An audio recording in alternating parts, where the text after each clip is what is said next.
이번 역은 판교 테크노폴리역입니다. 내리실 문은 오른쪽입니다. This stop is Pangyo Techno Valley Station. 네, 이원재 끝내주는 경제 판교의 지평선 코너입니다. 판교를 잘 진입하셨어요. 네, 지하철역 안내방송 잘 들으셨죠? 판교의 지평선 이야기 전해주실 김혜연 비인크립토 한국1번 리더님 모시겠습니다. 어서 오세요. 안녕하십니까. 오늘 평소에도 멋있는데 오늘 더 멋있어지셨네요. 항상 좋습니다. 근데 판교 오늘 주제도 너무나 이렇게 아주 새로웠어요. 외모도 새로운데 그 이발하신 것 같은데 주제도 판교 기업들 얘기가 아니고 남성들에 대한 이야기? 남자 아이들에 대한 이야기? 그런 얘기네요. 그렇죠. 네.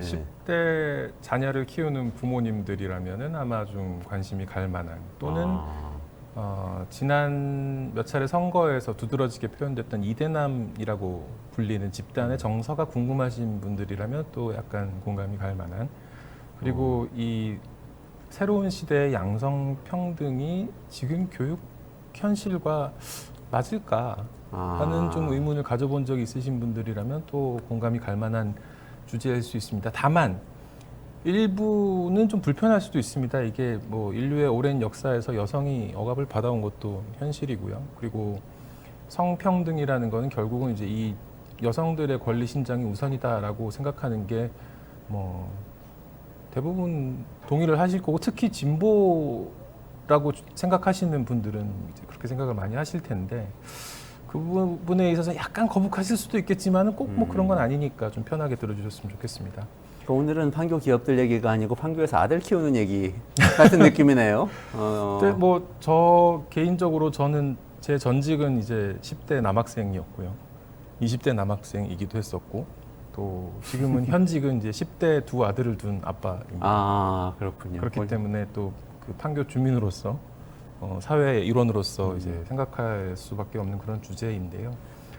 우리 경제도 굉장히 중요한 것 같아요. 네. 어떻게 보면 지금 여성들이 예전에는 여성들이 노동시장 참여가 원천적으로 막혀 있었잖아요. 사실상 관습에 제도와 관습에 의해서. 근데 지금 많이 들어와서 남성들하고 어울려서 같이 일하고 있는데 굉장히 많은 이 갈등과 이 굉장히 많은 좌절이 일어나고 있는 것 같아요. 특히 20대 우리가 이대남이라고 흔히 불리는 이 세대에. 그래서 어떻게 하면 이렇게 같이 공존하면서 잘 살 수 있을까? 학교에서도 계속 뭔가 남자아이들이 뒤떨어지는 것 같다 이런 얘기 계속 나오고 그래서 그런 생각을 하면서 오늘 말씀을 잘 들어볼게요. 근데 그 얘기 듣다가 제가 사전에 보내주신 내용 보다가 뜨끔했어요. 왜냐하면 제가 얼마 전에 조세재정연구원 보고서를 엄청나게 비판을 하는 멘트를 한번 했었거든요. 이 방송에서. 근데 그게 뭐였냐면 여성을 남성보다 1년 일찍 입학시키는 게 저출생 대책이다 이런 얘기가 담겨있는 보고서에서 무슨 이런 황당한 얘기가 있냐 이렇게 얘기를 했는데 보내주신 내용 보니까 그게 우리나라에서만 나온 얘기가 아니라고. 그렇습니다. 그게 근데 그 보고서 내용에 보면은 그 부분이 딱 뭐 한 두 문장 정도로 나오는데요. 남성의 발달 정도가 여성의 발달 정도보다 느리다라는 걸 고려해서 여성들이 1년 일찍 입학을 시키면은 정년기가 됐을 때 남녀가 서로 매력을 더 느낄 거다. 뒷부분이 좀 이제 말이 좀 개벽다구 같은데 앞부분에 남성의 발달 정도가 여성의 발달 정도보다 느리다라는 부분은 이게 뭐 맞는 문제의식인 겁니다. 여기에서 이제 어떤 결론을 도출하느냐에서 이제 차이가 난 건데요. 미국의 브루킹스 연구소의 선임연구원 리처드 리브스라는 인물이 있습니다. 이 인물이 이 부분에 대해서 주목을 하면서 미국 사회에서 성평등이 약화하고 있다라는 문제의식에서 이 남성을 1년 늦게 입학시키자 이런 주장을 한 겁니다. 지금 이제 책에 화면에 나오고 있는 책도 있고 인터뷰도 있습니다만 리처드 리브스라는 인물은 계급 부문에 대해서 굉장히 심도 있게 연구를 하는 경제불평등 전문 경제학자입니다. 영국 출신이고 영국 정부에서도 일을 했었고 뭐 여러 기관을 거쳐서 지금은 미국의 싱크탱크인 브루킹스 연구소에서 미래 중산층 협의체 소장을 맡고 있고 또 아동가족센터 공동대표라고 있는데요.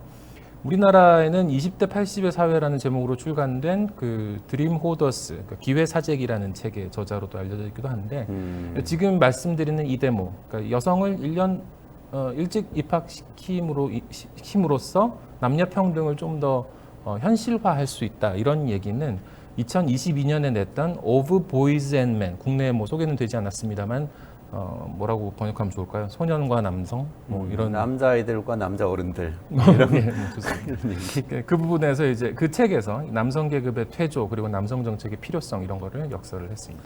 아, 근데 아니 그 미국 사회에서 그렇게 뭔가 남성들이 뒤처지고 있다는 얘기를 한다는 게 좀 놀라운데, 그리고 듣고 보니까 리처드 리브스 이분은 브루킹스는 굉장히 또 저명한 정책 연구소잖아요. 맞습니다. 예. 근데 이분은 경제적 불평등 연구하는 분이네요. 20대 80의 사회 같은 거는 불평등 연구에서 굉장히 많이 인용하는 그런 책이기도 한데, 네.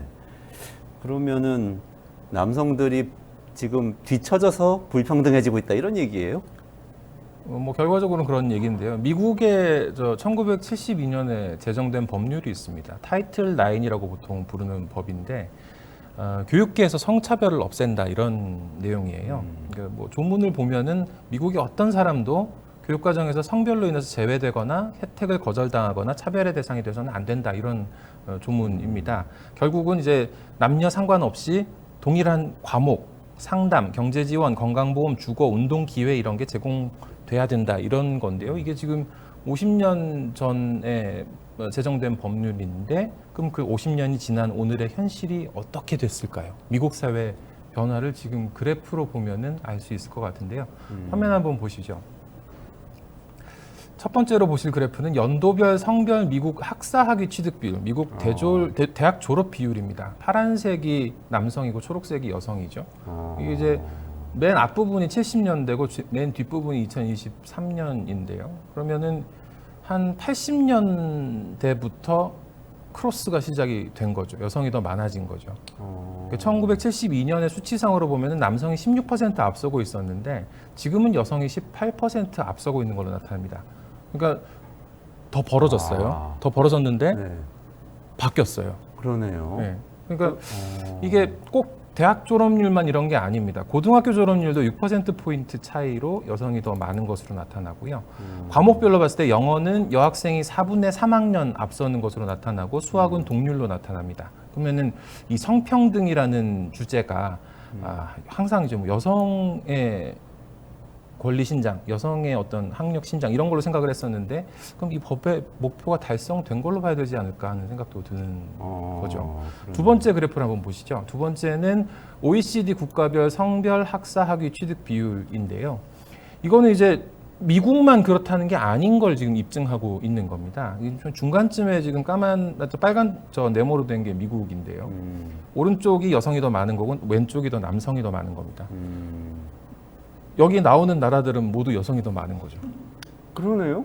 그렇죠? 그러니까 대학을 가는 대학 졸업하는 여성이 이 모든 선진국에서 다 맞습니다. 남성보다 비중 높다. 여기 지금 한국은 없는데 맨 위에 독일이 있고 맨 아래 노르웨이가 있습니다. 와, 다 선진국, 이탈리아도 중간에 핀란드, 벨지움 뭐 웬만한 예. 복지국가들도 다 있고. 이 앞에 봤던 그래프에서는 저 차이가 한 18% 난다고 말씀드렸는데 여기서는 뭐 조금 다른 데이터를 이용했는지 미국이 10% 조금 넘는 걸로 나타나는데요. 근데 맨 아래에 있는 노르웨이 보면 그 2배예요. 거의 20% 육박을 하고 있습니다. 여성이 훨씬 더 많이 가네요. 그렇죠. 남성이 그럼 거꾸로 얘기하면 남성이 대졸 비율이 아주 낮다는 얘기인 거죠. 세 번째 그래프 한번 보실까요? 미국 고등학생 성의 성별 성적 분포입니다. 성적 분포입니다. 네네. 성적이 아니고. 자, 오른쪽이 성적이 잘 나오는 상위권입니다. 상위권.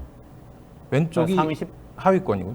왼쪽이 10분위로 했을 때 이제 맨 오른쪽이 최상위권, 맨 왼쪽이 최하위권인 거죠. 그럼 쉽게 생각하면은 뭐 퍼센티지가 다르게 1등급에서 10등급 뭐 이런 거. 뭐 그렇게 오른쪽이 1등급이면 오른쪽이 1등급. 오른쪽이 왼쪽이 오른쪽이 상위 10%, 왼쪽이 하위 10% 맞습니다. 이런 식이겠네요. 근데 이제 아까 말씀드렸다시피 초록색이 여학생이고 파란색이 남학생이거든요. 오, 여학생이 상위권에서는 한 3분의 2가 여학생이고 이건 지금 미국이에요? 미국입니다. 오. 하위권에서는 한 3분의 2가 남학생입니다. 이게 그냥 여학생들이 성적이 좋은 거예요. 근데 이 성적이라는 게 다만 단지 그 시험 성적뿐만이 아니라 여러 가지 다 종합한 내신 성적을 말하는 건데 그러니까 뭐 우리나라로 치면 뭘까요? 종합생활기록부 생기부를 계량화한 어떤 그렇죠. 수치. 수치화한 그런 수치들. 미국에 또 그런 과외 활동을 굉장히 중시하잖아요. 맞습니다. 미국 맞습니다. 고등학교에서 네. 체육도 잘해야 되고 맞습니다. 뭐 음악도 잘해야 되고 그런데. 그렇죠. 이제 이게 근데 뭐 그럼 이거는 또 미국에서만 그러냐? 아닙니다. 핀란드에서도 국제 학업 성취도 평가에서 전체 여학생 20%가 최고 등급을 받았는데 남학생은 9% 뿐이었다고 합니다. 아, 다음 그래프 또 보실게요. 보통 우리가 생각하기로는 남학생이 뭐 수학, 과학 같은 걸 좀 잘하고 그렇죠. 여학생들이 언어를 잘하고 네, 뭐 네. 이런 식으로 생각을 하는데 15살 학생, OECD 국가들의 15살 학생들의 성별, 과목별 성적 차이입니다. 15살 학생의 학습 능력을 봤을 때 수학은 남학생이 약간 더 잘해요. 하지만 뭐 큰 차이는 아닙니다. 근데 과학은 여학생이 오히려 조금 더 잘하는 걸로 나오고요. 근데 영어를 보면은 이게 읽기 성적인데 미국에서 영어니까 이거 국어잖아요.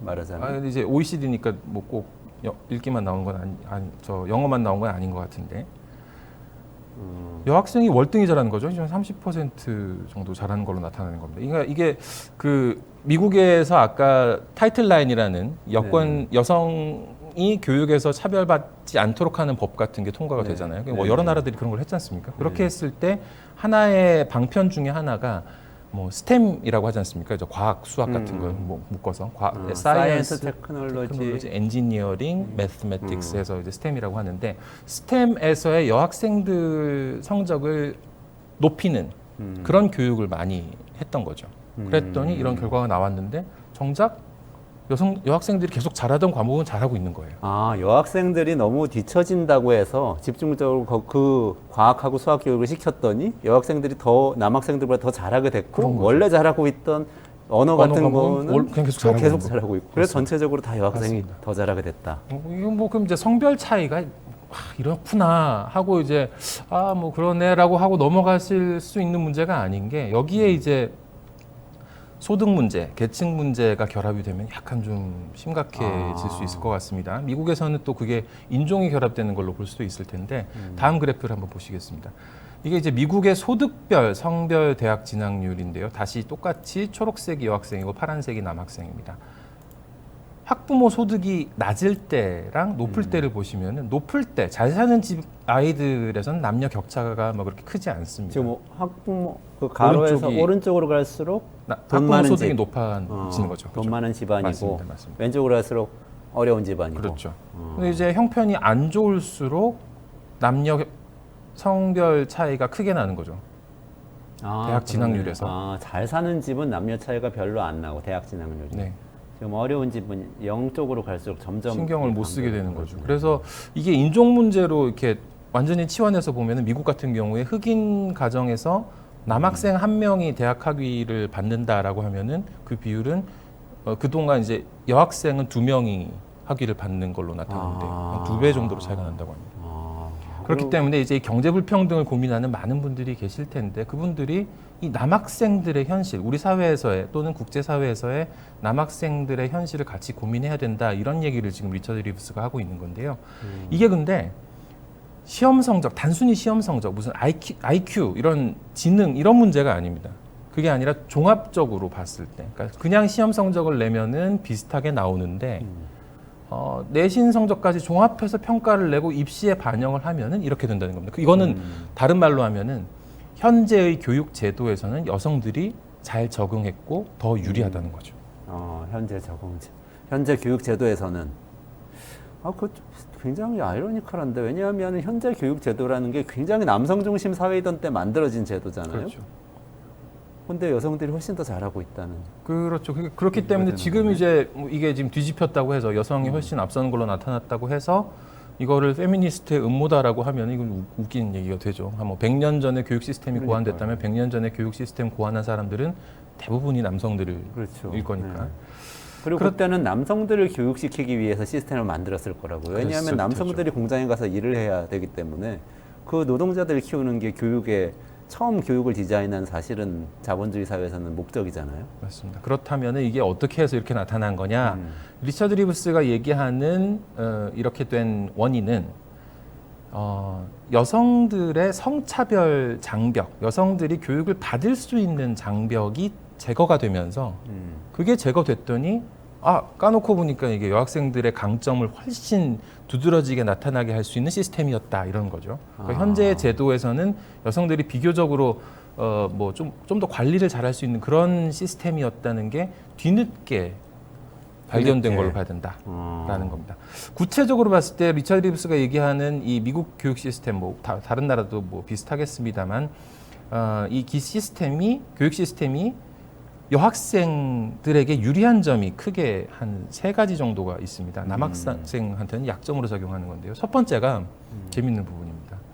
남학생들의 뇌가 늦게 발달을 한다는 거예요. 뇌. 예. 이게 그 학교 늦게 보내야 된다는 그 이유인 맞습니다. 거예요? 그 문제에서 이제 이게 엉뚱한 결론으로 가지 않고 뭐 갑자기 매력 얘기를 왜 했어 그러면? 그로 가지 않고 이게 이 사회 문제가 될 수 있다는 쪽으로 갔으면 조금 이제 좋았을 텐데 어쨌든 리처드 리브스는 거기에 주목을 하고 있어요. 현대 교육이 지금 충동을 제어하고 계획성이 있고 체계성이 있고 이런 식의 어떤 사고 방식이라든지 훈련을 요구를 하는데 흔히 얘기하지 않습니까? 좋은 학교 나온 친구들이 가장 잘하는 건 참을성이 있다는 거라고. 그렇죠. 네, 엉덩이 힘으로 공부하는 거다 뭐 이런 얘기도 하고. 이게 근데 뇌 전두엽 피지라고 관련이 있는데 이건 사춘기에 발달을 하고 남학생이 여학생보다 1년 가량 늦다고 합니다. 한 그래프 한번 보면서 다시 한번 얘기를 좀 이어갈 수 있을 것 같은데요.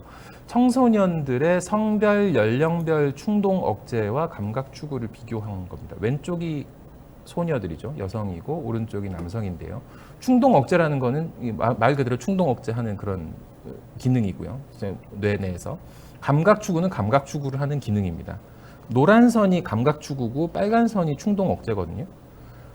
충동을 억제하는 거는 나이가 들수록 지금 저 가로축이 나이이기 때문에 오른쪽으로 갈수록 나이를 먹는 건데 이게 계속 높아져요. 빨간 선은. 그리고 노란색 감각 추구 내가 하고 싶은 대로 하는 거는 나이가 먹을수록 점점 줄어듭니다. 이제 가로축의 맨 끝에는 지금 24살, 25살이라고 적혀 있는데요. 맨 왼쪽에는 10살, 11살이라고 적혀 있고요. 그러니까 여성 같은 경우에는 애초에 이 충동 억제하는 선이 한참 위에 있어요. 그래서 감각 추구를 억누릅니다.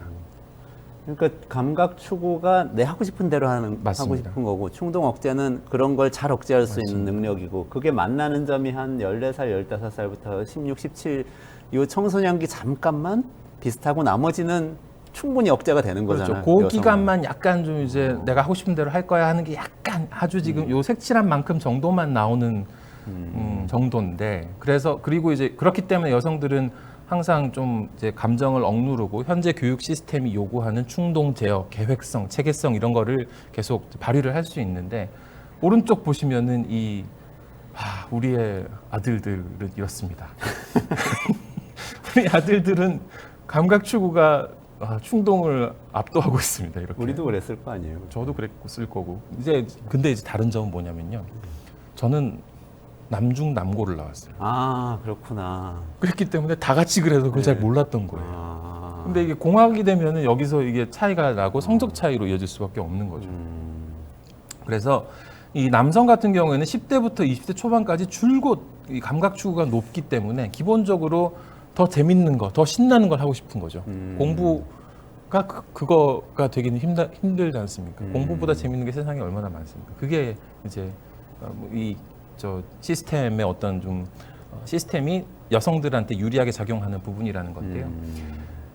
리처드 리브스 같은 경우에는 이 학교에서 필요한 능력을 화학 숙제 능력이라고 불러요. 화학 숙제요? 네, 화학 숙제 한번 생각해 보세요. 화학 숙제. 뭐 이렇게 니베 씨, 나마 씨 뭐 이런 거 외우고 조기율표 이런 거 외우고. 예. 화학 숙제 골치 아프잖아요. 그러니까 처음에 이제 선생님이 말씀하시는 거 잘 듣고 좀 숙제라고 메모도 하고 집에 가서 이제 가만히 앉아서 숙제하고 제출하고 이런 과정을 거쳐야 되는데 남학생들은 기본적으로 분산되기 때문에 여기서 이제 뭔가를 하나를 계속 놓칠 수밖에 없다는 거죠. 그렇기 때문에 이 여학생들은 사춘기 시기에 일시적으로 감각 추구가 아까 색깔됐던 부분만큼 앞서긴 하는데 그때도 적절한 균형이 유지된다. 첫 번째 이유입니다. 남학생의 뇌가 늦게 발달한다. 그런데 이게 사실이라면은 학교를 1년 늦게 보낼 게 아니고 10년 늦게 보내야 되겠는데요? 25살에 중학교 보내고 이래야 되겠는데. 두 번째 이유 리차드 리브스가 지적하는 거는 남성 교사가 부족하다는 부분입니다. 미국의 유치원에서 고등학교까지 공립교육의 남교사 비율이 23%라고 합니다. 우리만 그런 게 아니군요. 이게 계속 떨어지고 있다는데요. 미국도 그렇구나. 근데 이게 남성 교사가 없는 게 남학생들의 이 학습에 왜 지장이 되고 그게 그렇지 않아야 하는 게 왜 중요하냐? 남학생들한테 남자 선생님들이 롤 모델이 돼줄 수 있고 지금 이제 공감을 못 하시는 거는 남학교를 나오셔서 저도 남학교를 나가서 뭐. 근데 남자 선생님은 남학생이 겪는 어려움을 잘 이해하겠죠. 왜 얘가 지금 골치 아픈지. 그다음에 특히나 남학생이 뒤처질 수 있는 언어 같은 과목에서 만약에 남자 선생님이 가르친다면은 학생들이 공감할 수 있는 이 정도가 훨씬 높아진다는 겁니다. 그리고 세 번째 이유는 직업교육, 기술교육 같은 게 점점 줄어들고 있어서 이게 사실 이런 실습 위주의 학습이 저 남학생들의 학습 방식에는 훨씬 더 적절한데 이게 남학생 친화적인 교육이 투자가 이루어지지도 않고 발전하지도 않아서 이게 좀 소홀하게 다뤄진 것이 이 한계를 키우고 있다 이런 지적입니다. 이 리차드 리브스가 약간 비유를 통해서 재미있는 얘기를 하는데요. 우리 여학생들을 섬세하게 다룬다 이런 얘기 많이 하잖아요. 그런데 네네네. 사실 남학생이 더 예민하고 민감하다는 겁니다. 그래요? 난초와 민들레로 비교를 하는데요. 난초 같은 경우에는 자랄 때 굉장히 세심한 관리가 필요하지만 민들레는 뭐 어디 있어도 그렇죠. 자라잖아요. 네. 환경적 조건으로 보면은 남자아이들이 오히려 난초 같다는 겁니다. 그래요? 네.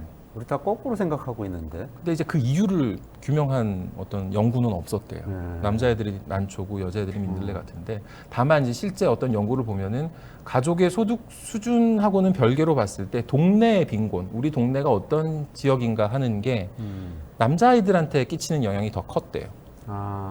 여자애들보다. 그다음에 이제 학교 성적이 부진했을 때 남자아이들이 더 큰 영향을 받는다고 그래요? 합니다. 우리가 알고 있었던 것하고는 다르네요. 많이 다르네요. 많이 다르죠. 이런 결과로 인해서 남학생들은 가만히 있는 걸 힘들어하고 또 주의 집중하는 걸 또 어려워하고 몰두하지 못하고 그러다 보니까 뭐 상담을 하고 병원을 가고 약물 치료까지 받고 뭐 이런 경우가 생기는 거죠. 미국의 학령기 남학생 23%가 발달 장애 진단을 받는다고 해요. 이게 이제 ADHD 같은 걸 포함하는 건데 생각하면 우리나라에서도 여자아이들이 ADHD로 고생한다라고 하는 얘기 뭐 있겠습니다만은 그보다는 남자아이들 경우를 훨씬 많이 접하게 되는 것도 있는 것 같아요. 그럼 남학생 23%라고 했는데 남학생 4명 중에 1명이 발달 장애라면은 그 장애가 있는 게 정말 학생이겠냐, 이 시스템 아니겠냐라는 게 리차드 리브스의 주장입니다. 이걸 극복하기 위해서 대책까지 제시를 하는데 첫 번째가 이제 아까 처음에 나왔던 남학생 1년 좀 늦게 입학을 시키자. 여기서 나오는군요. 여기서 나오는 겁니다. 이거 이제 용어가 있습니다. 레드 셔팅이라고 하는데요. 레드 셔츠, 그 빨간 셔츠라는 게 원래 대학 운동선수들한테 1년 쉬도록 할 때 쓰는 그 용어입니다. 근데 이제 미국에서는 유치원이나 학교에 입학을 1년 늦게 시키는 거. 특히 이 좀 뭐 중산층 부유층들이 사립학교 보낼 때 1년 늦게 보내는 경우들이 왕왕 있다고 해요. 만약에 그 학교에 들어가면은 이 원령 때문에 나이가 제일 어린 축으로 될 때 이 발달 문제 때문에 부모가 신경을 써서 학교를 1년 늦게 보내는 걸 레드 셔팅이라고 하는데 리차드 리브스는 레드 셔팅을 지금 뭐 부유층들이 한다고 비난할 게 아니라 이거를 좀 광범위하게 적용할 수 있는 것도 제도적으로 고민을 해야 된다. 그러면서 남성 교사도 좀 늘렸으면 좋겠다 이런 얘기도 하고 있고요. 그리고 이건 뭐 본격적인 주장이라기보다는 책의 뉘앙스를 보면은 읽히는 대목인데 우리가 흔히 이제 뭐 인지 능력 그러니까 시험을 잘 보는 능력을 과대평가해왔기 때문에 이 입시 전형을 좀 다변화하는 그런 흐름이 있었지 않습니까? 네네네. 소장님은 학력고사 세대니까. 네, 학력고사 세대지만 그다음에 뭐 이제 정시, 수시 뭐 그렇습니다. 그다음에 이제 수능을 수능 도입해서 세대가 저 같은 왔다. 수능 세대가 네. 있고 그다음에 이제 뭐 수시가 도입되고 그다음에 뭐 특별 전형 보면 무수히 많잖아요. 네, 학종, 뭐 맞습니다. 내신, 수능 뭐 굉장히 다양화됐죠. 예. 근데 이제 이 시험을 잘 보는 능력하고 시험 외에 어떤 다른 활동을 갖다가 잘 하는지를 평가하는 그 부분에 균형이 있을 텐데 지금 만약에 이 균형이 넘어져 있는 거, 저 균형이 무너져 있는 거라면은 이걸 좀 재조정해야 되는 거 아닌가. 만약에 지금 이 현재의 제도가 어떤 특정한 성별에게 유리하게 작용하고 있다면 이거를 재조정하는 것도 검토를 해야 된다. 이런 얘기까지 하고 있습니다. 근데 그 교육 문제라는 얘기인데 그거는 저는 100% 공감 가는데 우리가 지금까지 우리나라 교육은 암기식이고 앉아서 맨날 다 외워서 시험만 딸따라해서 시험 보는 교육이지만 핀란드는 안 그렇다. 노르웨이는 안 그렇다. 미국도 사실 안 그런 부분이 많다. 이렇게 많이 얘기했잖아요. 근데 지금 여기 보니까 미국이나 핀란드, 노르웨이도 그 굉장히 여성이 더 높은 학업 성적을 성취하는 걸로 그렇게 나와 있잖아요. 이 내신, 그러니까 아까 말씀드린 게 종합 뭐 생기부 전형 생기부를 수치화한 그런 성적에서 여성들이 월등하게 높게 나타난다라는 건 지금 현실인 거고요. 이거는 좀 이게 문제냐 아니냐 해서 리처드 리브스는 이건 문제다. 리처드 리브스가 아들이 셋이래요. 아 그래요? 그 본인이 이제 그런 문제의식을 아들들을 보면서 이제 겪어왔던 그런 네네네. 어떤 네. 문제의식을 표현한 거라고 볼 수도 있을 텐데 어쨌든 이게 문제냐 아니냐 해서 시작했을 때 문제다라고 얘기하는 건 굉장히 용기가 필요하잖아요. 여성 문제이기도 하고.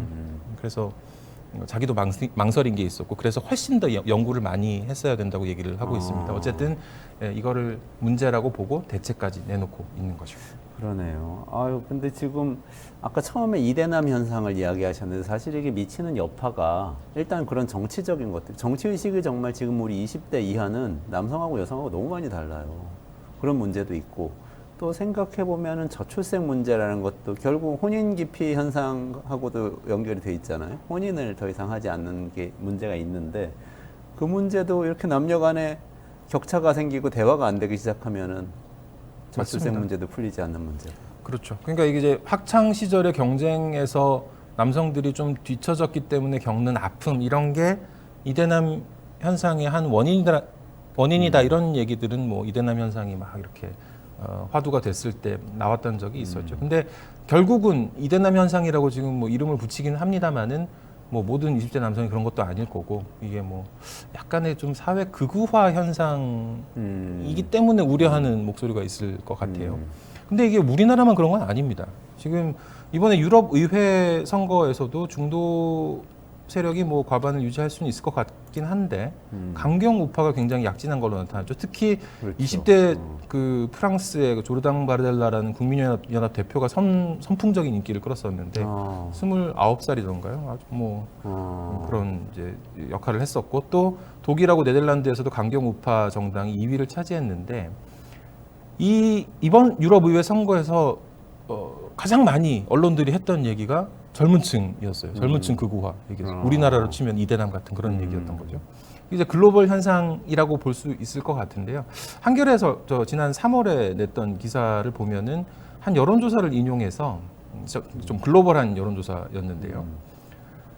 성평등이 과하게 촉진되면서 남성이 차별받고 있다라고 생각하는 남성 비율을 전 세계 남성들 전 세계 여론조사를 해봤던 거예요. 근데 남성들의 비율을 따져봤더니 세대적으로 봤을 때 베이비붐 세대가 있고 X세대, 밀레니얼 세대, Z세대 이렇게 볼 수 있잖아요. 지금 왼쪽 그래프의 네. 파란색 부분일 텐데 계속 높아지는 겁니다. 그러네요. 네. Z세대 제일 젊은 게 Z세대잖아요. 맞습니다. 그렇죠? 남자가 차별받고 있다 하는 여론이 젊을수록 더 그렇게 생각하는 그렇죠. 거네. 이게 여기에 보면 한 전문가가 하는 얘기가 정치 사회적 성향을 세대별로 구분하는 경향과 달리 Z세대는 남녀 간 큰 의견 차이를 보이고 있어서 이 세대는 Z세대는 한 세대가 아니라 남녀 각각의 두 세대로 구분된다 이렇게 얘기를 할 정도입니다. 근데 그 옆에 있는 그래프도 되게 흥미로운데요. 집에서 아이를 양육하는 남성은 남성답지 못하다. 그 부분에 대해서도 이 젊은 분들이 더 그렇게 생각한다. 그렇죠. 아니 젊은 분들이 같이 양육도 분담하고 할 것 같은데 근데 오히려 실제로도 많이 하고 그렇죠. 근데 이제 그 극우화한 경향이라고 볼 수 의식은 있는 다른 거죠. 방향으로 가는 거예요. 그러니까 이런 문제들이 이어지다 보니까 이제 공공에서 뭔가를 해야 된다라는 게 리처드 리브스는 이제 교육 시스템을 들고 있지만은 공공에서의 노력을 강조하는 목소리도 나오고 있고요. 노르웨이 정부 같은 경우에 남성평등위원회라는 게 구성이 돼서 활동을 해왔습니다. 2022년에 출범을 해서 지난 4월에 이제 정부에 이 보고서를 제출을 했는데요. 남성이 이 대목을 그냥 읽어볼게요. 남성이 강력한 정치적, 경제적 지위에서 다수를 차지하고 있고 남성의 평균 소득이 여성보다 높음에도 불구하고 남성은 여전히 성평등 문제에 직면할 수 있다. 남성이 자살률이 가장 높고 남학생이 여학생보다 학교를 더 자주 그만두고 남성이 여성과 같은 비율로 고등교육을 마치지 못하고 있다. 불균형 해소를 위해서 10개년 계획을 제시하고 이를 위해서는 안정적인 재원 마련의 필요성과 성공하기 위한 책임감이 필요하다. 이런 결론을 냈습니다. 결국 어떤 좀 사회적인 고민, 동참, 참여 이런 게 필요하다. 이런 결론이었던 거죠. 그러네. 여전히 여성들에 대한 차별이 심각하다. 이런 논의도 있지만 또 이렇게 젊은 세대, 특히 청소년 세대에서는 남성들에 대해서 남학생들을 어떻게 할 것인가가 사실 굉장히 진지한 고민이 필요한 대목이다. 그래서 얼마 전에 제가 막 열내면서 얘기했던 오프닝은 뭔가 좀 진지하게 생각 못하고 했던 말이다. 이렇게 반성을 하게 되네요. 그 보고서가 잘못된다 보니까. 그래서 매력을 넣는 바람에. 네. 근데 이제 그 리처드 리브스가 어느 강연에서 이런 질문을 받습니다. 만약에 14살짜리 아이에게 이 문제에 대해서 할 얘기가 있다면 어떤 말을 해주고 뭐 무슨 얘기를 해준다면 뭐라고 하고 싶냐. 제 아이가 마침 14살, 12살인데 어떤 얘기를 할까? 리처드 리브스의 얘기입니다. 학교에서의 삶이 힘들더라도 그건 네 잘못만은 아니야. 그냥 제도가 너한테 안 맞을 수도 있어.